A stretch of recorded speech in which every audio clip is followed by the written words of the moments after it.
La conferencia de hoy es la 182 y va a versar exclusivamente sobre la canonización de los papas Juan XXIII y Juan Pablo II. Pero además, claro que esta canonización de dos papas ha sido hecha por otro papa, que evidentemente está vivo, pero que a su vez comparte, por decirlo de algún modo, sede en la cuestión vaticana, con un papa emérito. Por tanto, tenemos cuatro papas en una sola cuestión, una doble canonización. Cuatro papas y un destino. Sí, cuatro papas y un destino, supongo que enseguida os recordará alguna famosa película de Dos hombres y un destino, pero en este caso, cuatro papas y un destino, tiene una implicación bastante más contundente, que en breve va a ser también algo más que un simple título que yo pueda poner aquí. ¿Sabéis? Cuatro papas y un destino. Os lo he puesto porque estos cuatro papas, al igual que el resto de papas de la historia, van a tener un mismo destino. ¿Y cuál va a ser? Para muchos, el cielo. Esto es lo que se cree generalmente. La Biblia nos dice otra cosa muy distinta. Pero bien, vamos a ir directamente. Sí, ya lo sé, cuatro papas. En Latinoamérica las papas son patatas y parecería cuatro papas y un destino que sería el puré de patatas. No, no es exactamente eso. Pero tened presente que cuando hablamos de estos cuatro papas, son cuatro papas que prácticamente son los últimos que ha tenido la Iglesia, con alguna excepción, la Iglesia católica. En esta imagen de portada os he puesto tres imágenes que ya veis que llevan en sus manos, tres papas, la cruz partida. Pero tenemos al primero, Juan XXIII, que no la ostentaba, fue recuperada posteriormente. Ya sabéis que es un crucifijo del siglo VI empleado por satanistas, dicho por un propio católico, que ya estuvimos hablando de ello en las conferencias, y hace muchas conferencias. Pero mirad en cambio qué llevaba sobre su cabeza, qué mitra llevaba sobre su cabeza el Papa Juan XXIII. Era la triple corona, de la cual también estuvimos hablando en anteriores conferencias. ¿Qué significaba? Un reinado absoluto sobre lo que hay bajo la tierra y por encima de la tierra. Mirad también su guante blanco, con un signo evidentemente solar. Una vez dicho esto, nos damos cuenta de que realmente esto no es precisamente una buena carta de presentación para alguien que ostente ser una institución cristiana. Totalmente, dicen, cristiana. La fecha de la canonización, de la que vamos a tratar hoy, ha coincidido precisamente en el día 27 de abril, la cual cosa nos indica 2 y 7, 9 y 4, 13. ¿Creéis que las cifras son elegidas al azar? ¿Las fechas son porque sí? Ya estuvimos hablando en la conferencia número 4 de esta saga de tantas que hemos presentado, la cual no parábamos de mostrar esa extraña coincidencia entre el 13 y el Vaticano. Y lo vimos también en otra conferencia posterior, de papa a papa. Pero ahora vamos a centrarnos ya en lo que aconteció precisamente ayer, día 27. Y vamos a ubicarnos al momento o a un tiempo antes de las canonizaciones. Para eso vamos a ver un vídeo, donde veremos al Papa actual, Francisco, cómo se arrodilla ante Juan Pablo II. démonos cuenta cómo antes de estas canonizaciones él ya va a rendir tributo ante las tumbas de los dos papas. Todo esto ya marcaba, evidentemente, un trazo a seguir.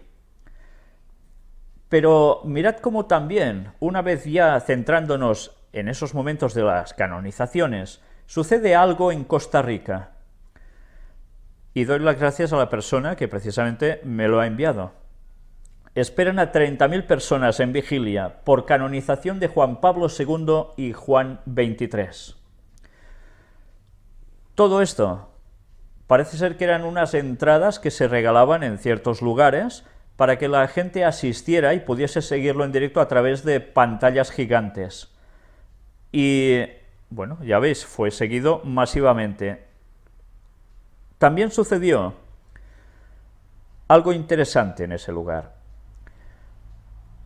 Allí había alguien, Floribet Mora, que recibió el milagro de sanación por parte del Papa Juan Pablo II, según admitió el Vaticano, tras someter el caso a una serie de pruebas teológico-científicas. Ella no estaba allí, ella estaba en Roma, pero era importante el por qué esta señora estaba en Roma y por qué Costa Rica hizo este acto. Esta señora era precisamente de una zona de Costa Rica que parece ser que es de una tradición fuertemente católica, por lo que me han informado. ¿Qué iba a hacer esta señora allí? Dará sus últimas declaraciones previo al viaje que emprende mañana en la tarde hacia el Vaticano para participar en la ceremonia. Primero está allí y después se va, porque esto acontece antes. ¿Y qué iba a hacer una vez en el Vaticano? Le corresponderá llevar parte de las reliquias al Papa Francisco. La canonización es un signo del amor con que Dios sigue viendo a la humanidad. Tiene especial interés el hecho de que Juan Pablo II estuvo en nuestro país y que se manifestó de nuevo en el milagro que hizo a Floribet Mora. Ya vemos que para que haya canonizaciones tiene que haber habido milagros. Y esta señora, bueno, vivió uno, al menos es lo que se muestra. Iremos viendo en qué consistió todo esto y algunas cuantas cosas más. ¿Escándalos ignorados por los papas? ¿Por los papas que iban a ser canonizados? ¿Que ya lo han sido? ¿Qué escándalos? Ya sabemos, básicamente pueden ser, evidentemente, por cuestiones de Banco Ambrosiano, etcétera, etcétera, pero también, sobre todo, por las cuestiones que afectaban sexualmente a niños. Entre otras cosas, claro. Vaticano conocía la doble vida de Marcial Maciel desde 1956. Juan Pablo II, que en 1994 dijo que Maciel era una eficaz guía para los jóvenes, no estaba solo en su ingenuidad. Bien, algunos quieren ver ingenuidad. Desde luego la frase no es que fuera precisamente la más acertada, habiendo visto lo que este señor hacía. Una eficaz guía para los jóvenes. Pero mirad este artículo que nos dice. Al Papa Juan Pablo II se le reconoce haber ayudado a que el comunismo se viniera abajo. Esto supongo que lo recordaréis, como en unas conversaciones mantenidas y en los cuales también se dejaron fotografiar, él junto a Ronald Reagan, ese entonces presidente de los Estados Unidos de Norteamérica, se dice que los dos conjuntamente trabajaron para hacer caer el comunismo.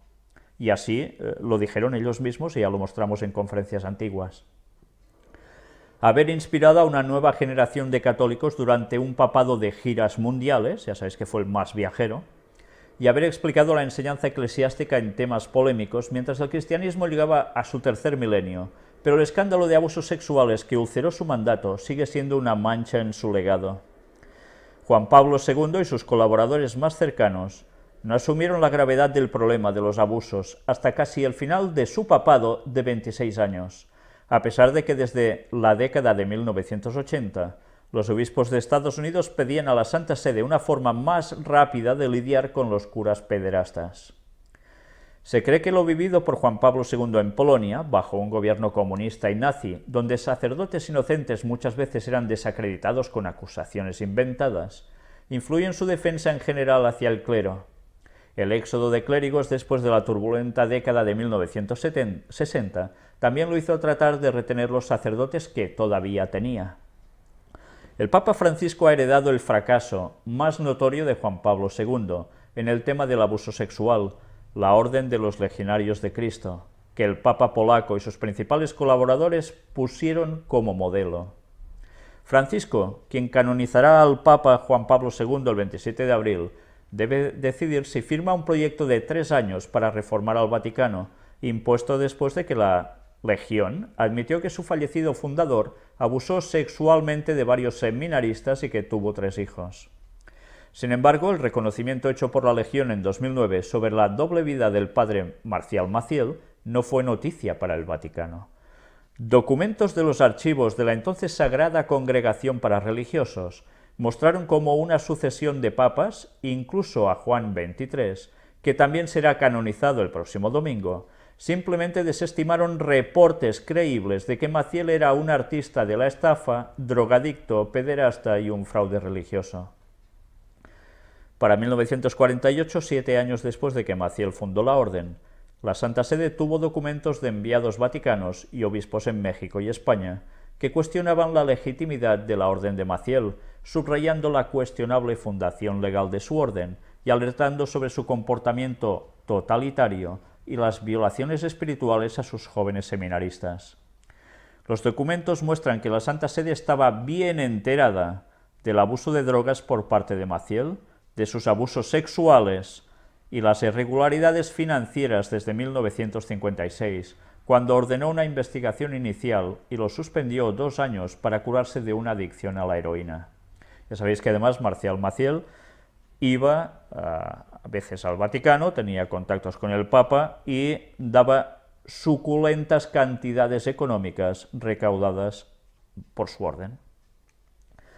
Sin embargo, durante décadas y gracias a la habilidad de Maciel de mantener silenciados a sus propios sacerdotes, su habilidad para colocar a legionarios confiables en puestos clave en el Vaticano y su cuidadoso cultivo de relaciones con los cardenales vaticanos, obispos mexicanos y católicos poderosos y acaudalados, Roma prefirió voltear a otro lado. Juan Pablo II, que en 1994 dijo que Maciel era una eficaz guía para los jóvenes, no estaba solo en su ingenuidad. Sus principales asesores fueron también algunos de los más feroces defensores del líder legionario, convencidos de que las acusaciones en su contra eran calumnias arrojadas contra el mayor de los santos. Además, se vieron influenciados por numerosos testimonios de obispos y otros sobre la grandeza de Maciel, como lo señalan documentos de los archivos vaticanos. El fraude de Maciel, uno de los más grandes escándalos de la Iglesia Católica en el siglo XX, hace surgir preguntas incómodas para el Vaticano de hoy sobre cuántas personas fueron ingenuas por tanto tiempo. También hace dudar sobre cómo la propia estructura de la Iglesia, con sus valores y sus prioridades, permitieron que una orden, como un culto, creciera desde dentro. También trae la pregunta de hasta dónde debe llegar la responsabilidad por el daño hecho. Pues bien, ya sabemos, por todo lo que se ha ido mostrando, que evidentemente esto no son cuestiones que supieran solo unos pocos y que lo cortaran para que no llegara a ser conocido por el Papa de turno. Hemos ido viendo a lo largo de las conferencias cómo el Vaticano participa de estas cosas en sus puestos altos y tantas cosas más, por desgracia. Pero así estaba profetizado, es lo que iban a hacer. Y lo están haciendo aún. ¿Y creéis que van a cambiar acaso?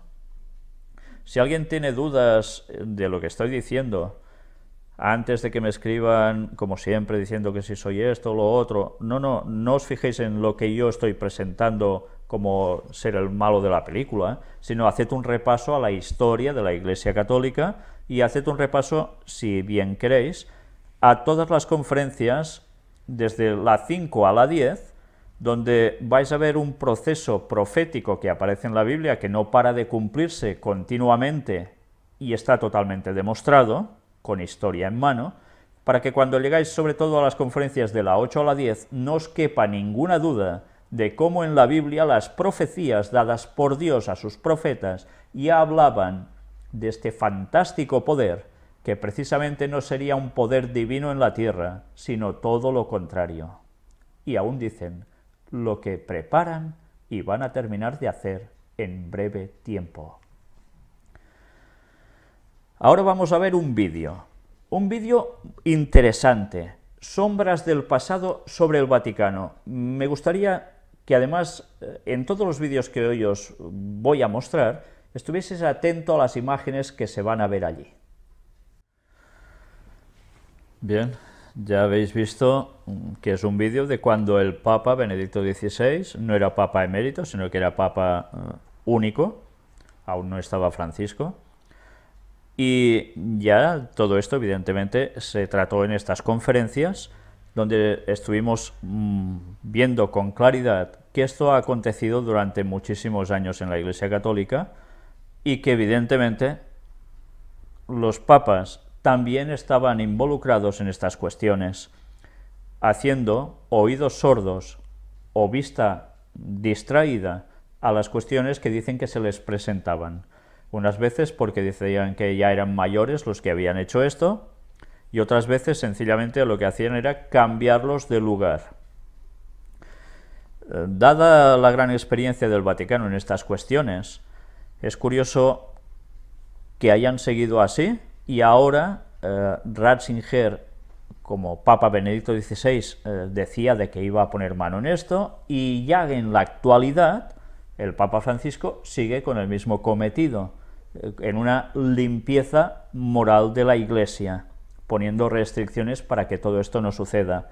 Lo curioso es que ya visteis como el libro El Vaticano contra Dios sacó a la luz todo lo que había con menores, con chicas, asesinadas haciendo misas negras, sacrificios humanos en la cripta del Vaticano. Ya sabéis todo lo que aconteció al respecto con los autores de esos libros, de ese libro, especialmente el cabecilla, pero también cómo posteriormente hubo otro caso, en el cual también mostramos en las conferencias, donde los familiares de la chica desaparecida estaban allí con pancartas y los problemas que tuvieron por decir lo que decían de qué había pasado con su familiar, esa pobre chica, en ese lugar. Pero bien, esto es normal que siga pasando porque es el Vaticano y la historia del Vaticano no cambia. Pueden cambiar siempre las formas de apariencia externas, pero no la parte interna. El dueño sigue siendo el mismo y es el adversario de Cristo. Vamos a ver cómo las canonizaciones que han habido han tenido también un mensaje. Canonizarlos a los dos juntos es un mensaje a la Iglesia. Esto ya lo había dicho el Papa Francisco en ese viaje en un avión, en el cual, como veis aquí en esta fotografía, tuvo unas palabras con la prensa. Y es interesante ver cómo para que hubiese canonizaciones tenía que haber milagros, antes lo hemos dicho, y lógicamente hubieron milagros. Pero también es cierto que Juan Pablo II ha tenido un proceso y Juan XXIII otro para ser canonizados. El proceso de Juan Pablo II ha sido de los, el más rápido prácticamente para que alguien llegara a ese lugar de santo, a ese título de santo que la Iglesia le iba a conceder. Pero el caso de Juan XXIII ha sido prácticamente por una decisión totalmente del Papa. Luego nos vamos a ir dando cuenta de que siempre hay esos puntos que siguen sorprendiéndonos. Vamos a ver ahora, primero de todo, el vídeo de canonizarlos a los dos juntos. Es un mensaje a la Iglesia. Vamos a ver por qué. Si os habéis dado cuenta en estas imágenes, había una que llamaba mucho la atención y era ver a Juan 23 sentado en una silla con porteadores. Ya sabéis que esto es una tradición de la Iglesia Católica que proviene no precisamente de tradición católica, sino de tradición pagana. Ya sabéis que hemos visto todos la típica película donde se veía al faraón que lo llevaban así, o a la reina, pero esto viene aún de antes, y viene ya de las cuestiones babilónicas. Es curioso que esas costumbres hayan seguido dentro de una denominación que se dice cristiana. Yo siempre cuando veo imágenes de este tipo pienso, es curioso, y Jesús iba andando a todas partes, y a este señor lo llevaban en una silla varias personas. También, ya sabéis, se utilizaba palio, una cosa cubierta, donde él iba debajo, y otras personas aguantaban este techo, por decirlo de algún modo. Todo esto viene de Babilonia, no es una cuestión para nada cristiana. ¿Habéis visto algún relato en el Nuevo Testamento de Jesús o los apóstoles en este plan? ¿Verdad que no? Es lógico, no lo vais a encontrar nunca. Eso es totalmente contrario a lo que Dios quería. Pero, si os habéis dado cuenta también, se hablaba de el bien que había hecho Juan 23, precisamente estando en Turquía, que hacía una cosa muy concreta, y era salvar a judíos diciendo de que habían sido bautizados. Entonces ya no tenían problema. Y que aún y así él iba al Vaticano y allí lo tenían, pues, bueno, no muy bien recibido, lo tenían al margen, etcétera, etcétera. Y él, pues, como correspondía con el rosario, etcétera, etcétera. Después nos encara a Juan Pablo II, y con Juan Pablo II, el Papa, que dice que es más parecido al apóstol Pablo, porque no paraba de viajar, dando un mensaje, y que algo había que aún no hemos visto, y seguiremos viendo, que tenían en común estos dos papas, más los dos que están vivos aún, y veréis en qué se concretan. Vamos a ver ahora, en las canonizaciones, a Juan 23, que es igual a Francisco. ¿Quién lo dice esto? Bueno, siempre se ha comentado, pero ahora mira quién lo está diciendo. Marco Roncalli, que es el sobrino de Juan 23. Y aquí habla de experiencias sobre su tío, que ya sabéis que aquí no nos lo va a decir, pero era un caballero Rosacruz, al cual además, después de tener esas visiones tan extrañas, en las cuales escribía profecías, y hay todo un libro al respecto sobre las profecías de Juan 23, evidentemente no provienen de Dios, eso está claro. Pero además es ese señor que, estando en los jardines vaticanos, le apareció un ovni con algún marcianito y tuvo un diálogo con ellos, y así quedó registrado por la persona que acompañaba al Papa. Bueno, ¿todo esto es una cuestión muy normal? Evidentemente no. Pero de todo esto no nos va a decir nada ahora el Papa Francisco, ni normalmente los escritos católicos. Lo hemos de saber indagando, porque si no, difícilmente ellos nos lo van a decir. Y si alguien tiene dudas de que era un caballero Rosacruz, pues bien, a mí es de lo que me informó precisamente un caballero Rosacruz hace ya muchos años, que pertenecía a su mismo orden, por decirlo de algún modo. Pues aquí vemos cómo el sobrino del Papa Juan 23 ya estaba hablando de una cuestión que se ha venido comentando muchas veces, ese extraño parecido entre el Papa Juan XXIII y el actual Papa Francisco. Y mirad hasta qué punto también en este diálogo le preguntan, muchos de hecho han comparado Francisco a Juan XXIII por el estilo de comunicación, la actitud con la gente, la ternura. ¿Usted ve un hilo directo entre los dos papas? Ya habéis visto que el Papa Francisco también hablaba de Juan XXIII como alguien muy campechano, porque venía del campo, literalmente, y que era muy cercano a los pobres. Mirad qué dice Marco Roncalli. Sí, veo una unión entre los dos obispos de Roma bastante evidente, y ha sido también la primera impresión que he tenido al manifestarse la sorpresa Bergoglio. Se ven sus rasgos comunes en la serenidad, en el amor por la verdad y la caridad, por la pobreza en sentido franciscano, y de hecho la medicina de la misericordia. Ya sabéis que también vendió esas misericordinas que decía el Papa, ¿eh?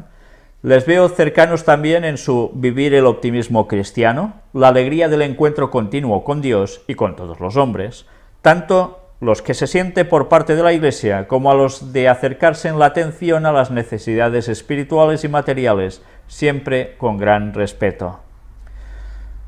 Por tanto, ya vemos de que esa imagen que el Papa Francisco está dando tiene su conexión directa ¿con quién?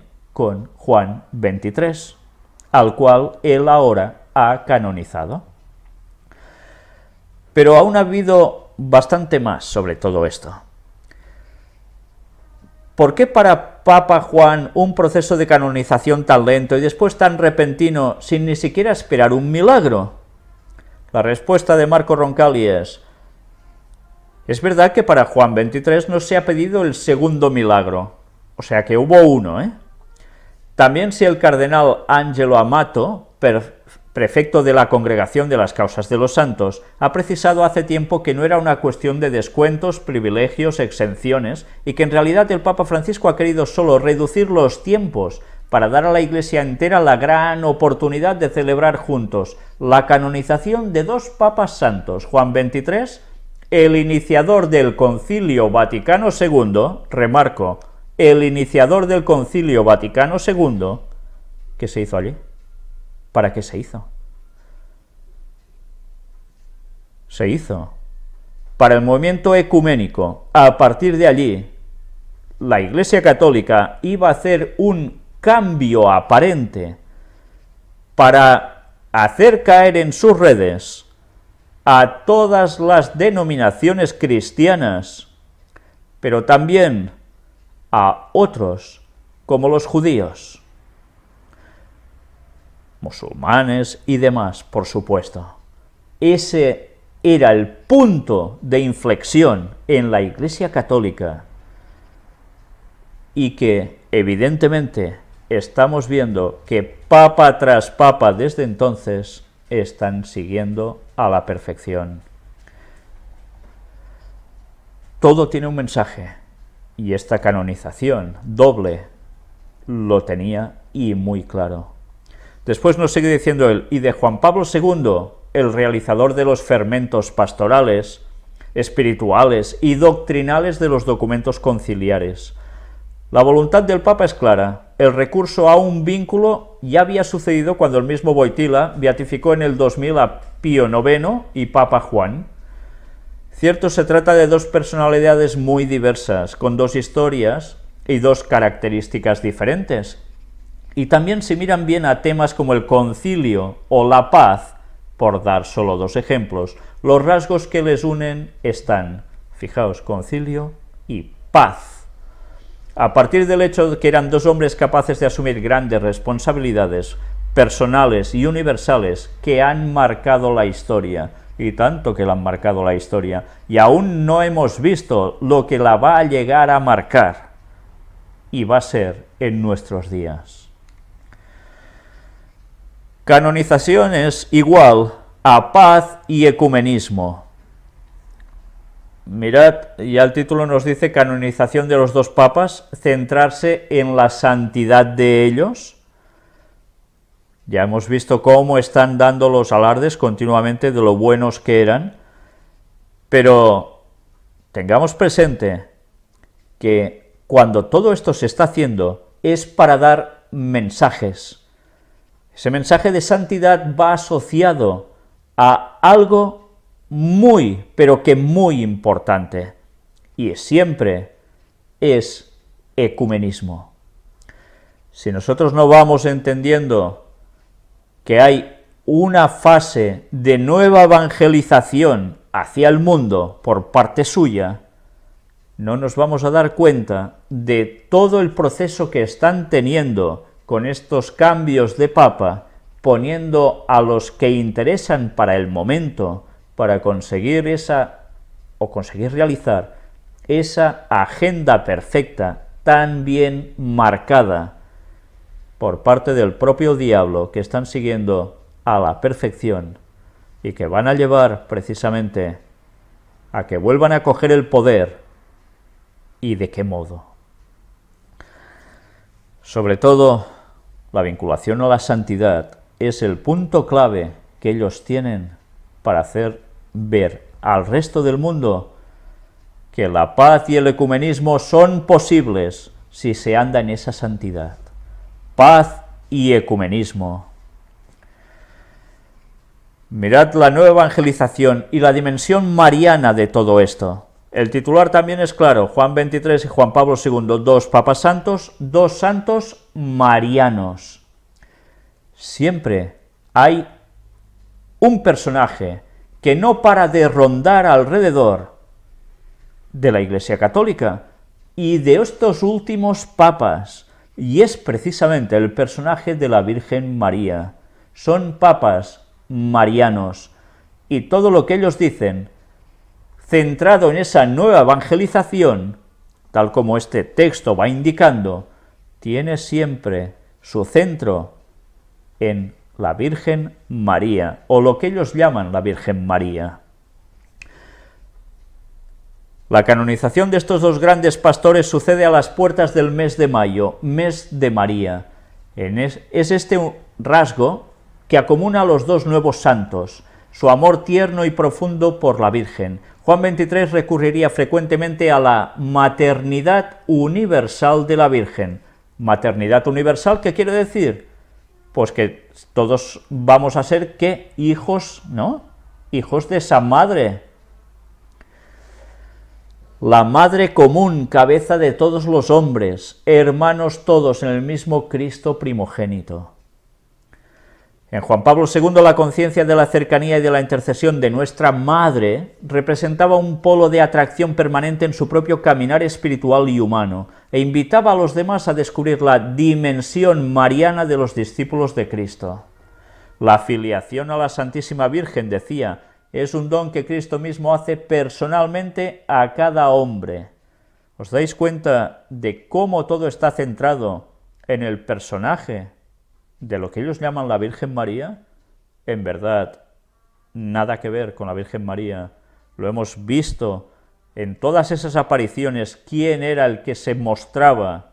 No era la Virgen está muerta, enterrada, esperando la segunda venida de Jesús, cuando con la trompeta de Dios los muertos en Cristo resucitarán primero.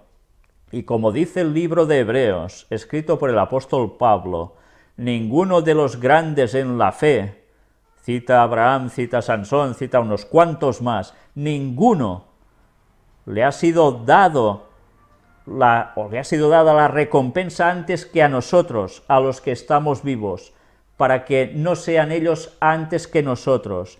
Y cuando Cristo venga en la resurrección, los textos son clarísimos.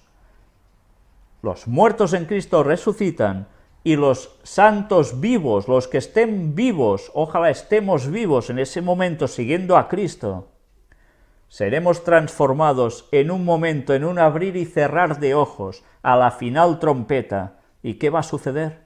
Seremos llevados al cielo.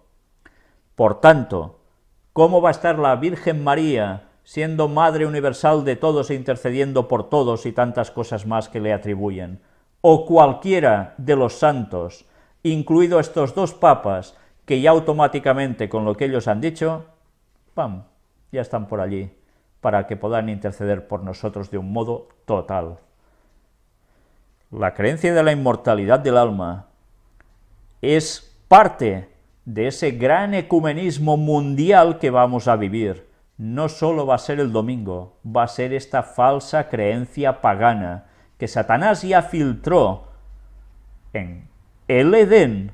¿Para qué? Para decirle al hombre, no moriréis.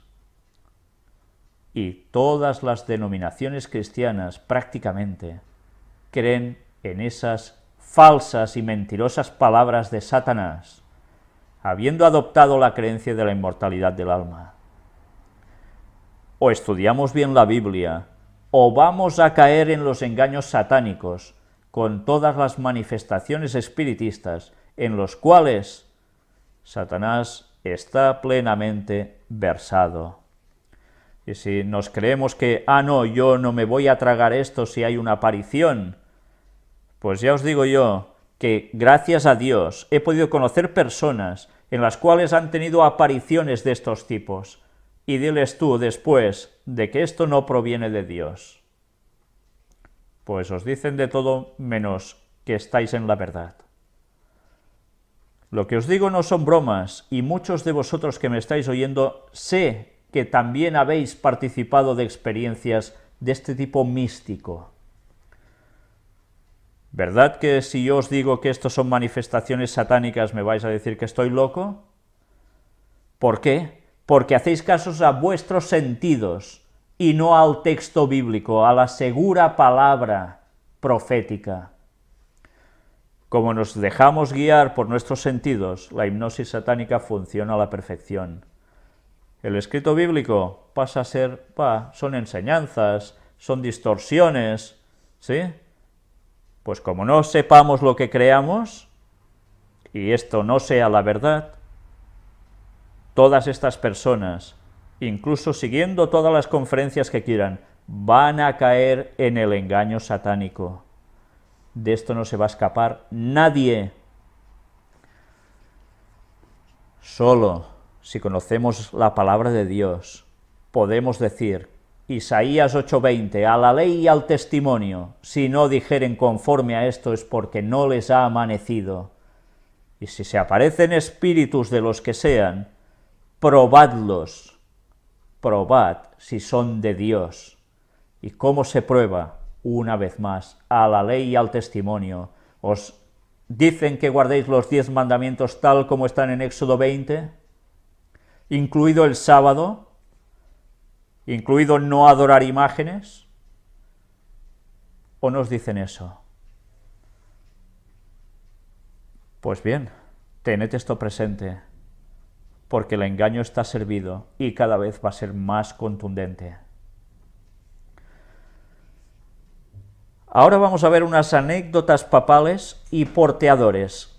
Aquí se habla anécdotas distintas, pero hay una que, haciendo referencia a las imágenes que antes os he dicho, mirad una de las gracias que dijo precisamente Juan 23. Dicen también que su primer gesto, horas después de ser elegido como sucesor de Pedro, fue subir el sueldo a los porteadores de la silla papal, porque yo peso casi 100 kilogramos más que el enjuto Pío XII, argumentó Juan 23. Un detalle muy bonito, ¿verdad? Se les sube el sueldo porque, claro, él pesa más. Qué noble. Claro, no puedes decir pues que se adelgace, no. Lo que hay que decir es, ¿y qué tienes que hacer subido en una silla papal para que te lleven? ¿A Jesús lo llevaron así? Mirad cómo las cosas pueden cambiar drásticamente de sentido cuando comparamos el texto bíblico y lo que hizo Jesús y decía Jesús con lo que la Iglesia Católica ha seguido haciendo. Y ahora han subido un papa que va arreglando aún más las cosas, aparentemente, para simular ser lo mismo que Jesús, mientras por detrás se está preparando todo lo que se está cociendo para ir otra vez más contra el pueblo de Dios en la última persecución de la historia. Y muchos aún no quieren creérselo. Canonización ecuménica. El pueblo judío ve con emoción la canonización de Juan XXIII y Juan Pablo II, y ahí hay una de las claves de todo. Lo dijo el rabino argentino Abraham Escorca, quien integra la delegación hebrea que asistirá a la ceremonia este domingo. Ambos pontífices dejaron huella en el diálogo judeo-católico, señaló el religioso. Y ya sabéis que este señor es precisamente el tan amigo ¿de quién? Del Papa Francisco. Por tanto, para ellos esto era vital. Con Juan Pablo II se restablecieron las relaciones, o se establecieron las relaciones diplomáticas plenas entre el Vaticano y el Estado de Israel. Juan XXIII se dedicó a salvar muchísimos judíos de las garras del nazismo. ¿Y qué hizo después el Papa Benedicto XVI? Pasos impresionantes. No hablo de ir ya solo a Israel, a Jerusalén, sino de su encuentro en sinagogas con los judíos. ¿Y qué está haciendo ahora mejor que nadie el Papa Francisco? Pues más de lo mismo, pero cada vez con más potencia. ¿Qué quiere decir esto? Ecumenismo. Los 4 papas que han sido, los 4 papas que han participado de esta canonización, todos difuntos y vivos, están participando del movimiento ecuménico y especialmente también hacia los judíos. ¿Por qué creéis que es esto? Si el papado no quisiese ir a Jerusalén, no entenderíamos muchas de las cosas. Beatificaciones de Juan Pablo II. Vamos a ver un vídeo. Más de 1800 nuevos santos y beatos, el mejor legado de Juan Pablo II. Ya sabéis, Juan Pablo II era, o venía a ser conocido como el que creaba santos como churros, más o menos, en otras palabras. Vamos a verlo. Esto fue precisamente lo que más destacó, en definitiva, de Juan Pablo II. Santos, santos y más santos. Incluso ya habéis visto a quién hizo así. Padre Pío, ese señor que aparecía aquí, aparecía allá a la misma vez. Ese señor que le daba por volar, y no en avión, precisamente, sino levitando, y tantas cosas más. Ya no hablemos del resto. En fin, pues así, esa fábrica de santos que está siendo el Vaticano en manos de Juan Pablo II fue algo fantástico. Y ahora vamos a ver a Juan XXIII y sus logros. Vamos a ver otro vídeo. 8 logros de un pontificado revolucionario. ¿Por qué todo esto? Pues ahora lo vamos a ver. Ya habéis visto los 8 logros, cómo destaca de un modo muy potente que fuera el Papa de la apertura de la Iglesia Católica, empezando a salir en proximidad a la gente, con el título de Papa Bueno. Es curioso, a veces cuando miras fotografías y ves miradas, dices, bueno, no sé qué cosas se pueden tildar así, pero bien, ya sabéis que hay gustos para todo. Pero si os habéis fijado, hay otra cuestión que es quizás la de más peso, y es ese sentido ecuménico, en el cual trabajó para marcar una pauta a seguir papa por papa de los que vendrían después. Él decían que era un papa de transición, y ¿qué hace? Inicia de un modo contundente el Concilio Vaticano II, que iba a servir precisamente para esto. Mirad cómo también era un papa sencillo, sin nada de lujos ni nada de oro, ¿verdad? Y esa corona que sigue dándonos un mensaje tremendo. La mitra, la triple corona, con un significado brutal. Pero bien, ya sabéis, esto es el papado. Cambiarán un poco las apariencias, las formas, pero ellos saben para qué están trabajando. Ahora vamos a ver el milagro de Juan 23. Sor Caterina, me has rezado mucho, ahora todo ha terminado. Agarraos bien cuando leamos este testimonio del milagro que permitió la beatificación de este Papa, de Juan 23, contado por la misma religiosa. Estad atentos, porque antes he dicho algo sobre la inmortalidad del alma. Pues vamos a verlo. Sor Adele es hija de la caridad y testigo de la historia dolorosa y trágica de Sor Caterina, religiosa que recibió el milagro por intercesión de Juan 23 y permitió su beatificación.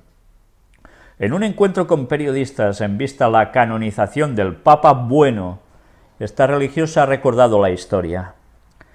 Una curación inexplicable ha definido la religiosa. Sor Adele prestaba servicio en el Hospital Pediátrico Lina Ravaschieri de Nápoles y junto con ella trabaja desde 1963 Sor Caterina Capitani para ser la mano, la sonrisa y la caricia de Dios hacia esos pequeños enfermos y hacer la hospitalización más confortable. Bueno, un trabajo encomiable, ¿eh? Sin lugar a dudas. La religiosa cuenta como en marzo de 1964, Sor Caterina fue golpeada por una fuerte hemorragia gástrica nocturna, episodios que se repitieron durante un año. Por miedo o privacidad luchaba por no revelar su enfermedad, pero Sor Adela se vio obligada a contarlo a los superiores para evitar consecuencias peores, ya que se sospechaba de una tuberculosis pulmonar. Y tras realizar varias pruebas médicas, fue operada. La intervención quirúrgica duró 5 horas y se le quitó 3/4 del estómago por la gastritis hemorrágica. Durante la intervención todos llamaron al corazón de Jesús para despertar su compasión para la sanación de Sor Caterina, aún joven, tenía tan solo 23 años, recuerda Sor Adele. Del mismo modo señala que estaban acostumbrados a rezar el rosario, pidiendo por Juan 23, que había muerto poco antes, el 3 de junio del 63. Continúa recordando el postoperatorio, que fue duro, y surgieron complicaciones, pero la rapidez del equipo sanitario evitó la catástrofe. Pero de nuevo la situación se volvió delicada y finalmente decidieron llevar a Sor Caterina a Nápoles. Sor Caterina estaba postrada por el sufrimiento, las esperanzas se habían perdido, recuerda su hermana de comunidad. El 22 de mayo de 1966 le regalan a Sor Caterina una reliquia de Juan 23 que apoyó sobre la herida. Y Sor Adele cuenta lo que contó después Sor Caterina. Sentí una mano apoyada en el estómago, en dirección a la fístula, y una voz que me llamaba del lado izquierdo. Sor Caterina. Asustada al escuchar la voz de un hombre, me giré y vi, de pie junto a mi cama, al Papa Juan, con el hábito papal, que no sé describir, porque me detuve a mirar su rostro, que era muy bonito y sonriente. Él me dijo: Sor Caterina, me has rezado mucho, y también muchas hermanas, pero especialmente una de ellas. Lamentablemente, en mi humildad, debo decir que esta una de ellas era yo. Me habéis arrancado del corazón este milagro, pero ahora todo ha terminado. Tú estás bien y ya no tienes nada. Después de esto, Sor Caterina volvió a comer y tras los controles médicos todos estaban sorprendidos, y los médicos no eran capaces de explicar la curación, recuerda Sor Adele. Aunque hubo prudencia religiosa para hablar de milagro, y explica que en las sanaciones prodigiosas el verdadero milagro es la resurrección del hombre, no tanto física como interior. Hacia la luz de la fe se percibe la presencia de Dios Creador, que todo puede y todo dona. ¿Cómo le llamáis a esto? Si creéis en la inmortalidad del alma, esto es un milagro. Se aparece un muerto que está en el cielo y además cura. Si conocéis el texto bíblico, la Biblia entera, y os basáis en todos los textos sobre qué acontece después de la muerte, os daréis cuenta que esto es una manifestación satánica, espiritista total, porque los muertos nada saben. Y como aparece también en el libro de Job, no hay fantasmas que vuelvan a su casa. Nada de eso es así, porque el muerto está muerto y punto. Pero ya sabéis, Satanás se disfraza como ángel de luz. ¿Y qué hacen sus demonios? Pues más de lo mismo. Y son capaces de tomar cualquier apariencia de cualquier persona, su misma voz, y hacer los prodigios necesarios para engañar a quien quieran. A veces podemos decir, bueno, pero esto, ¿quién sabe si a ciencia cierta sucedió o no? Bueno, habrá dudas para algunos, pero tantas manifestaciones de apariciones no son ciencia ficción, acontecen también. Pues ya veis, Juan 23 apareciéndose, y resulta que está muerto y ya habéis visto dónde estaba su cuerpo. El Papa Francisco fue ante su tumba, su cuerpo está allí, incorrupto. Pues bien, este ha sido el milagro que precisamente hizo Juan 23, pero solo ha habido uno. El Papa ha decidido enviarlo a santo directamente porque tiene el poder para hacerlo. La Iglesia corta la carrera de la santidad, el Vaticano es una milagrosa fábrica de santos, nos dice este artículo, y aquí nos viene a decir, pues, cómo en definitiva estas canonizaciones han sido algo tan habitual en la Iglesia Católica, pero especialmente en Juan Pablo II, y nos vuelve a decir de que Francisco marca nuevas tendencias. La tendencia de Francisco de eludir los canales para la certificación de los milagros está generando fricción en el interior de las murallas del Vaticano, dice, por lo que se espera que el nuevo Papa haga reformas para modernizar la imagen de los santos. La base de esas reformas se centrará en la idea de que hay que cambiar el énfasis de la naturaleza mística de los santos y no exigir milagros, y tomar más en cuenta sus vidas como modelos a seguir. Esta nueva tendencia podría allanar el camino a la elevación más rápida de posibles santos que en la actualidad tienen el estatus de beatos. Y mirad quién aparece allí, la Madre Teresa de Calcuta, por ejemplo. Tiene estancada su santificación debido a que solo tiene un milagro reconocido por el Vaticano, que por cierto fue cuestionado por los científicos. Pues ya veis, así va la cuestión. Hacer santos toca. Y aquí lo que decíamos de las caras y las miradas y lo que quieren decir, ¿no? Bueno, cada uno que piense lo que quiera. Los 7 pecados capitales de San Juan Pablo II, porque ahora, cuando habléis de ellos, ya tenéis que decir que son santos. Sí, ya no podéis decir al Papa tal, no, San Juan Pablo II y San Juan 23, porque ahora ya son santos. Esto es lo que dice la Iglesia Católica. Pues bien, aquí hay un proceso de fotografías donde se habla de todas esas cuestiones peliagudas que el Vaticano y en la persona de Juan Pablo II tuvieron como problemas o posturas.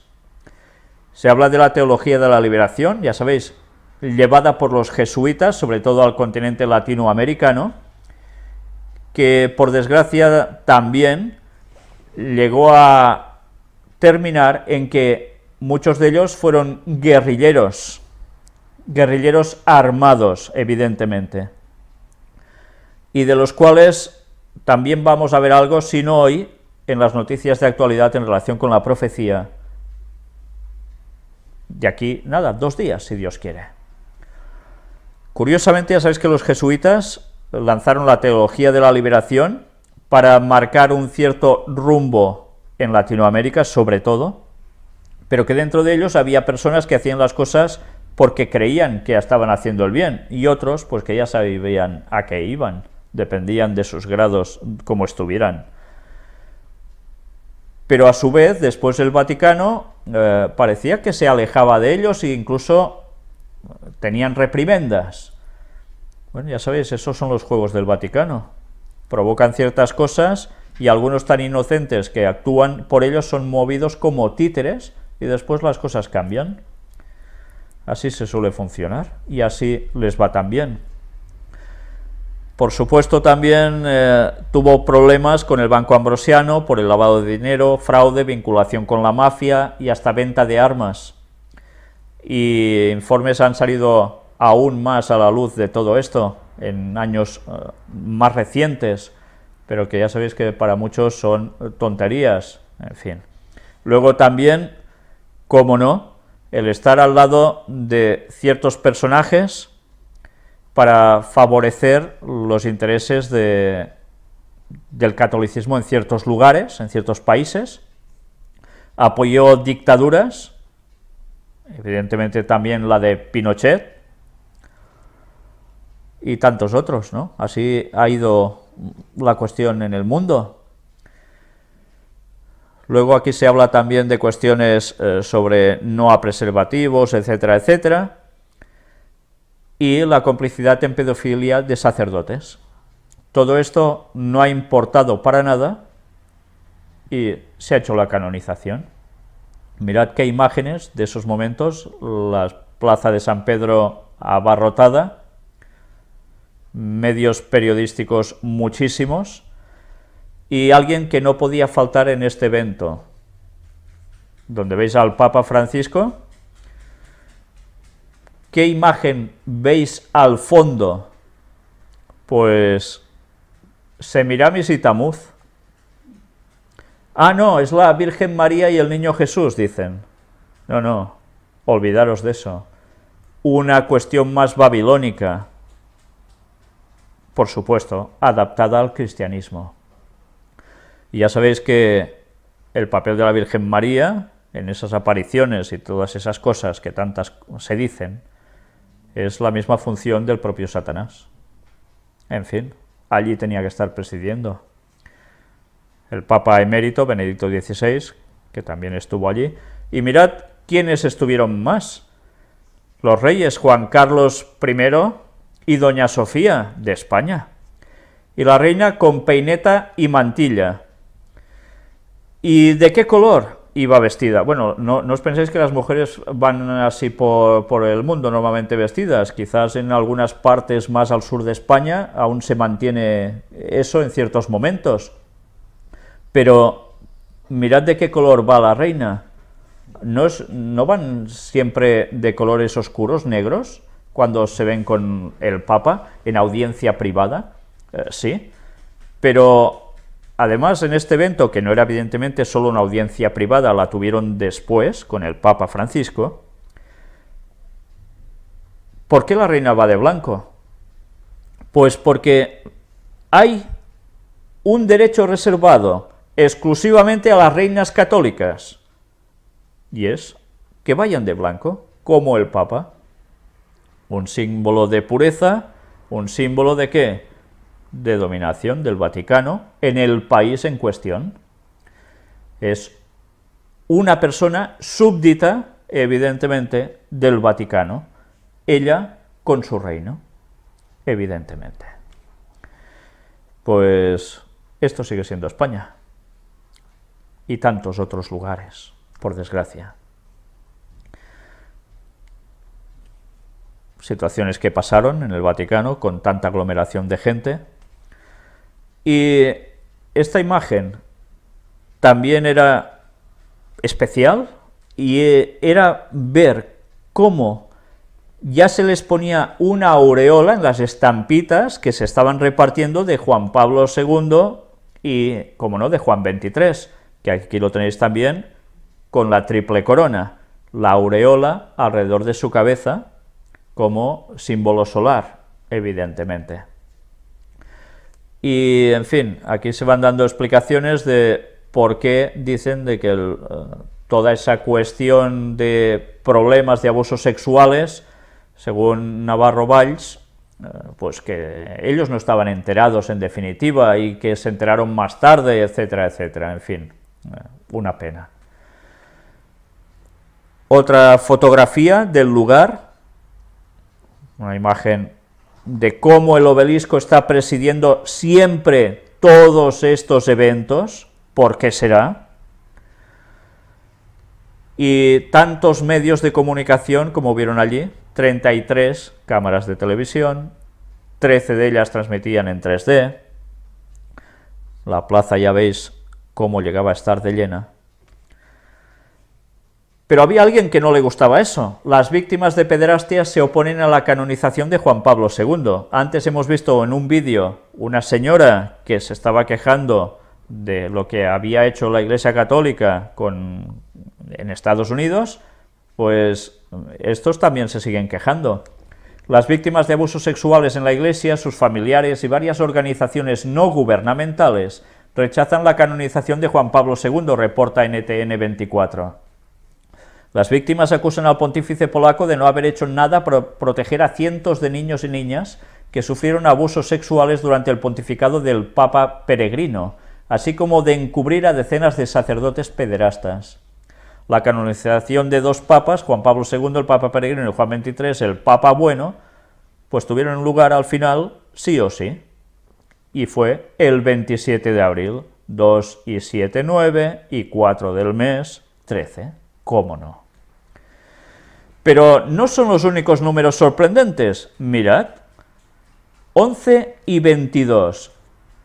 Ya sabemos, 11 aprobado por ley divina, en verdad para ellos ley satánica, y 22 el doble.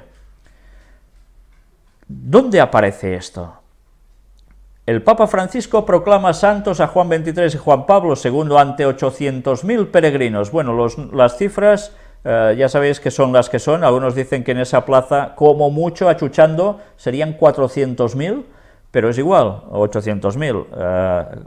Si no estaban allí, estaban por los alrededores. Desde luego movió a muchísima gente y muchísimos medios. Pero mirad cómo, curiosamente, ya tienen sitio en el Santoral. El 11 de octubre, Roncalli, y el 22 de octubre, Wojtyla. Qué casualidad, ¿eh? Que pongan precisamente al Santoral el 11 y el 22 de octubre. Será una casualidad también, ¿verdad? Si no supiéramos nada de cómo se mueven con los números cabalísticamente, no entenderíamos muchas de las cosas que ellos siguen haciendo tan bien tramadas, porque tienen un maestro detrás que juega con esos números, y no es precisamente Dios, sino el que lo plagia y lo desvía todo a su terreno, que es el mismo Satanás. Pues nada, ya veis qué cosas siguen sucediendo. Y algunos van diciendo, es que siempre te inventas números. No, no, si es que son ellos los que te los ponen, ¿qué vas a hacer? Las reliquias, después se han llevado hasta el altar los relicarios que contienen las reliquias de los santos, una ampolla de sangre en el caso de Juan Pablo II y un pedazo de piel desprendido durante la exhumación en el caso de Juan XXIII. Es que hasta parece macabro. Concretamente la reliquia de Roncalli la han portado familiares del santo, entre ellos su sobrino, mientras que la del Papa Wojtyla ha sido llevada por Floribet Mora, la mujer de Costa Rica que se curó de un ictus milagrosamente al pedir la intercesión de Juan Pablo II. Pero ¿cómo se procedió para que se llegara a esta canonización? ¿Qué ceremonial utilizaron? Mirad, el acto ha comenzado con el canto de la letanía de los santos y a continuación el prefecto de la Congregación para las Causas de los Santos, el cardenal Angelo Amato, ha hecho 3 peticiones al pontífice para que inscriba a los beatos, en este caso Juan Pablo II y Juan XXIII, en el libro de los santos. ¿Habéis leído en la Biblia algún lugar donde ponga inscripción en el libro de los santos? Se dice en el libro de la vida, y allí están todos los que van a ser salvos. Pero en cambio ellos resulta que tienen otro libro, que claro, como tienen lo que hacen aquí es lo que se va a hacer en el cielo, pues en el cielo deben tener un libro así, y ellos van a seguir los dictados que les mande el Papa. En el cielo estoy hablando, Dios va a seguir los dictados del Papa. Y es que en un libro de santos van a estar incluidos ellos dos. Primero lo pide con gran fuerza, una vez más con mayor fuerza, y por último con grandísima fuerza. 3 veces. Si no hubiésemos visto también, porque ellos hablan de la divinidad de 3 como Trinidad, y de qué forma van tergiversando cosas, no entenderíamos por qué están haciendo esto. Hay Trinidad satánica también, ¿eh? Cuidado con esto. A continuación, el Papa Francisco ha ejercido toda su autoridad como cabeza de la Iglesia Universal a través de una oración. En honor de la Santísima Trinidad, por la exaltación de la fe católica y el incremento de la vida cristiana, con la autoridad de nuestro Señor Jesucristo y de los santos apóstoles Pedro y Pablo, después de haber reflexionado largamente e invocado la ayuda divina y escuchando el parecer de muchos de nuestros hermanos obispos, declaramos santos a Juan XXIII y a Juan Pablo II. Francisco ha continuado diciendo que les inscriben en el libro de los santos y que establecen que sean venerados por toda la Iglesia, y concluyó: en nombre del Padre, del Hijo y del Espíritu Santo. Y así, ya son santos, y ya cualquier parte del mundo y personas que estén en él pueden venerarlos como tales. Curiosamente también, 3 veces. ¿No sabe Satanás acaso que el 3 va a ser el número no ya de la divinidad, que ya sabemos que lo es, sino también del momento del retorno de Cristo? ¿Cuándo vendrá Satanás haciéndose pasar por Jesús? ¿Va a ser muy pronto? ¿O va a ser relativamente pronto, muy cerca del momento antes de que Cristo vuelva? De todo esto también deberemos tratar. Porque cuando Él venga, va a venir ya diciendo de que verdaderamente Él transfirió el domingo al sábado como día de reposo. Y entonces vendrá la persecución a muerte total sobre el pueblo de Dios, de un modo impresionante. Por tanto, entre las 2 apariciones, la del falso Mesías, Satanás haciéndose pasar por Jesús, y la del auténtico, no va a haber una gran diferencia de tiempo. Pero todo eso, quizás, si Dios quiere, lo veremos próximamente. Vamos a ver ahora encuentro entre los 2 papas vivos. Esta imagen, que es el momento en que ellos 2 se encuentran, el Papa Francisco y el Papa Benedicto XVI, nos va a denotar una vez más qué hecho tan importante era que llevara un tipo de cruz en concreto. Vamos a ver un vídeo que quiero que estéis atentos a qué es lo que está portando en la mano el Papa Francisco. Pues ya lo habéis visto, ¿no?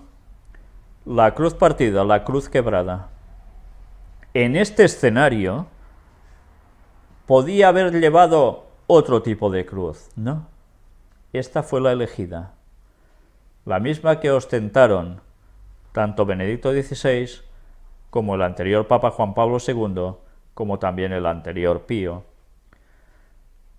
Todos representados bajo esta misma cruz, este mismo artilugio satánico, en el cual quien iba a presidirlo todo no era evidentemente Dios, era Satanás, porque eso es lo que representa esa cruz, con ese Cristo esmirriado colgado de allí, que da cosa hasta verlo. Pues nada, todas las cosas siempre se hacen por un algo. Latinoamérica, mirad qué ha sucedido también mientras. En Puente Alto instalan gigante estatua de Juan Pablo II. La enorme figura se encuentra en Bajos de Mena, luego de ser rechazada su ubicación original en el barrio Bellavista, porque decía que iba mal para el entorno. Pero mirad cuánto mide esta estatua. La plaza de Juan Pablo II, ubicada en el barrio Bajos de Mena, uno de los más empobrecidos de Santiago, recibió finalmente la estatua de bronce de 13 metros de altura, 7,5 la figura y 6 metros la base. Claro, cómo no, los numeritos, como siempre, tan importantes para ellos. Y esto está puesto en Chile.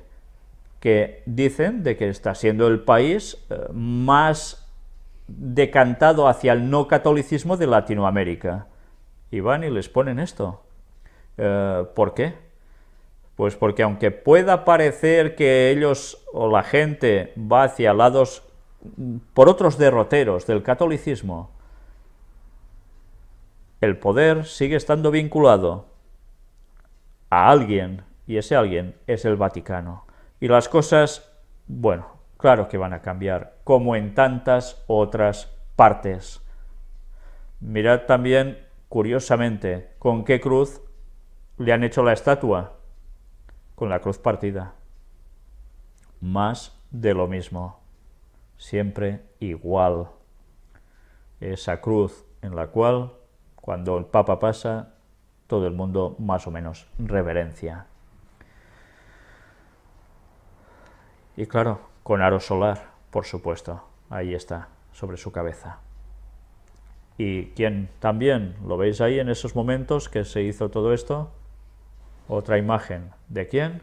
La Virgen María. O lo que ellos llaman la Virgen María, por supuesto. Y así se reúnen y ponen una estatua para que más personas puedan tener acceso a lo que no toca, a lo que no debería ser, y es a cuestiones satánicas, paganas absolutas, para darle el poder, o los tributos, mejor dicho, al mismo Satanás. Y tanta gente participando de este gran engaño y sin darse cuenta. Bien, la conferencia hoy termina aquí. No he entrado en detalles de demostrar cosas porque a lo largo de 182 conferencias y tantísimos otros temas que hemos presentado como estudios bíblicos, es más que evidente que esto no son bromas, que esto es una realidad. Y ahora a nosotros nos toca seguir diciendo estas cosas, anunciando que todo esto son señales del fin. ¿Sabéis? Ahora que veo este escrito de Elena White que hablaba sobre la crisis que se avecina, ellos también hablaban en alguno de estos artículos que vamos a ir viendo también en Noticias de Actualidad, que hay una solución a la crisis. Y la solución es lo que ellos dicen, tened esto presente, y la van a solucionar, sí, momentáneamente, porque además les vendrá el personaje, su Mesías, que tanto están preparándole el terreno. Nosotros, mientras, hemos de seguir advirtiendo a la gente para que esto que va a suceder ya en tan breves años, cuando suceda, sepan que alguien que creían que estaban locos, se lo habían dicho antes. Va a ser su última oportunidad. Después de eso, se acabó. Pues bien, estemos atentos a todo lo que va aconteciendo, porque esta dirección que el Vaticano está marcando es totalmente de ecumenismo, total y absoluto ecumenismo. Cuidado con lo que creemos. Cualquier doctrina que nos pueda parecer, bueno, que esto no es exactamente así, o quizá sí o quizá no, busquémosla con toda claridad en la palabra de Dios y en el espíritu de profecía, porque si no, vamos a sucumbir a sus engaños. Que el Señor nos ayude a seguir firmes, porque todo esto que están preparando, lo están preparando para ir contra el pueblo de Dios. Someter al mundo e ir contra el pueblo de Dios. Tened esto claro. Que Dios nos ayude a resistir, porque falta nos va a hacer.